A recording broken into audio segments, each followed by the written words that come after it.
নমস্কার বন্ধুরা, আমি আজকে আপনাদের সঙ্গে শেয়ার করব বকফুল ও ধনেপাতার বড়া। চলুন তাহলে রেসিপিটা শুরু করা যাক। আর আমরা এটা রেসিপিটা করতে করতে জেনে নেব কি কি লাগবে। তো আমি এখানে বেসন নিয়ে নিয়েছি 5 চামচের মতো, আর এর মধ্যে আমি 3 চামচের মতো চালের গুঁড়া দিয়ে দিব। তারপর লবণ, হলুদ, লঙ্কা গুঁড়া, জিরা গুঁড়া, একটু চিনি, একটু কালো জিরা দিয়ে অল্প অল্প জল দিয়ে খুব ভালো করে ফেটিয়ে একটা ব্যাটার তৈরি করে নেব। তো খুব অল্প সময়ের মধ্যে এই রান্নাটি করা যায়, এই বড়াটি, আর খেতে খুব ভালো লাগে। তো আমি আজকে এভাবে বড়া বানাচ্ছি, ভাবলাম আপনাদের সঙ্গে শেয়ার করি। তো আপনারা অবশ্যই এভাবে তৈরি করে খাবেন। আর আমার এই যে রেসিপিটি যদি ভালো লেগে থাকে তাহলে আমাকে লাইক করবেন, কমেন্ট করবেন, বেশি বেশি করে শেয়ার করবেন। আর আমার চ্যানেলটিকে অবশ্যই সাবস্ক্রাইব করবেন। তো আমি এগুলো দিয়ে খুব ভালো করে মিশিয়ে নিব। নেওয়ার পর আমি অল্প অল্প করে জল দিয়ে দেবো। এভাবে বড়া ভাজলে ছোটরাও যেমন পছন্দ করে, বড়রাও তেমনি পছন্দ করে। সকালের নাস্তা, বিকালের নাস্তা হিসাবে আমরা খেতে পারি, আর ভাতের সঙ্গেও আমরা এটা খেতে পারি, খুব ভালো লাগে। তো আমি আগে এভাবে অল্প অল্প জল দিয়ে এটা ভালো করে মেখে নেব, আর খুব ভালো করে আমি ফেটিয়ে নেব। এই ব্যাটারটি যত ফেটানো যায় তত বড়াটা ভালো হয়। এরকম ঘনত্ব আমি করে নিব, বেশি ভারী না, বেশি পাতলাও না।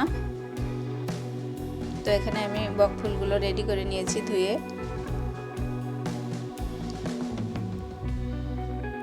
আর এখানে আমি কিছুটা ধনেপাতা নিয়ে নিয়েছি। আমি এখানে অল্প পরিমাণে নিয়েছি, আপনারা আপনাদের পছন্দ মতো কম বেশি করে খেতে পারেন। তো আমি চুলায় কড়াই বসিয়ে দিয়েছি, আর এখানে আমি পরিমাণ মতো তেল দিয়ে দিলাম। তেলটা গরম হলে আমি এইভাবে চুপিয়ে চুপিয়ে বকফুলগুলো ভেজে নিব।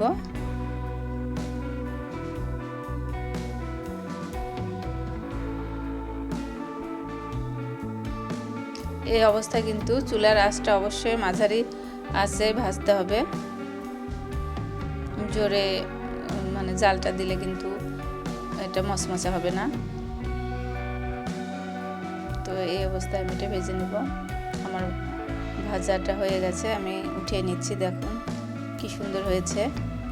আর এই যে ধনেপাতাগুলো, আমি গোটা গোটা ধনেপাতা নিয়েছি, এই যে এরকম করে ভালো করে ভরিয়ে নিতে হবে। নিয়ে আস্তে করে কড়াইয়ের মধ্যে ছেড়ে দিতে হবে। দেখুন বন্ধুরা কি সুন্দর, দেখতেও খুব সুন্দর লাগছে, আর খেতেও খুব মজা। এই ধনেপাতার বড়া আমরা তো কিনে খেয়ে থাকি, তো এরকম করে বাড়িতে বানিয়ে খাবেন, দেখবেন খুব ভালো লাগবে। আর অল্প আঁচে ভাজতে হবে একটু সময় নিয়ে। কালারটা চেঞ্জ হয়ে গেলে আমরা উঠিয়ে নিব। খুব মুচমুচে হয়েছে বড়াগুলো। আমি আবার একটা দেখিয়ে দিচ্ছি।